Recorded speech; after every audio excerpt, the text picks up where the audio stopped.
சின்ன மருமகள் நின்று போன திருமணம் தமிழ்ச்செல்வியுடன் சேர்ந்து செய்து வெளியாகியிருக்கும் அப்டேட்டை பார்க்கலாமா?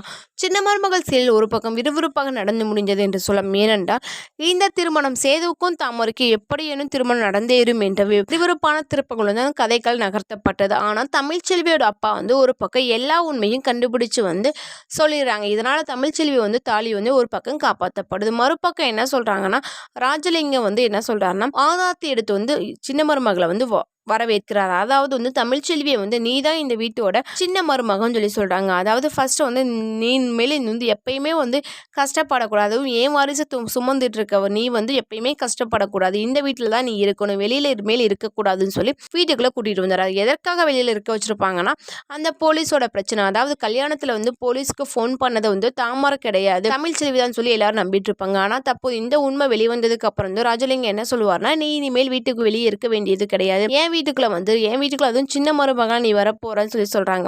சின்ன மருமகள் எல்லாம் நீ தான் சொல்ல போகும்போது தான் தற்போது இதற்கான அடுத்து என்ன நடக்க போகுதுன்னு பார்க்கலாமா? தற்போது வீட்டுக்குள்ள தமிழ்ச்செல்வி வந்துடுறாங்க. தமிழ்ச்செல்விக்கு சர்ப்ரைஸ் கொடுக்கும் விதமாக சேது ஒரு பொருளை காட்ட போகிற அந்த பொருளை பார்த்து தமிழ்ச்செல்வி அதிர்ச்சி அடைய போகிறாங்க. என் அம்மாவே எனக்கு குழந்தையா பிறக்க போகிறாங்கன்னு சொல்லி சந்தன தொட்டியில் இப்போ கிஃப்டாக தமிழ்ச்செல்விக்கு கொடுக்க போகிறாங்க. இதை பார்த்த தமிழ்ச்செல்வி அதிர்ச்சியில் நிற்கிறாங்க. ஏன்னா நான் வரக்கூடிய நாட்களில் பார்க்கலாம். இந்த மாதிரி அப்டேட் உங்களுக்கு பிடித்திருந்தால் மறக்காமல் லைக் பண்ணிக்கோங்க.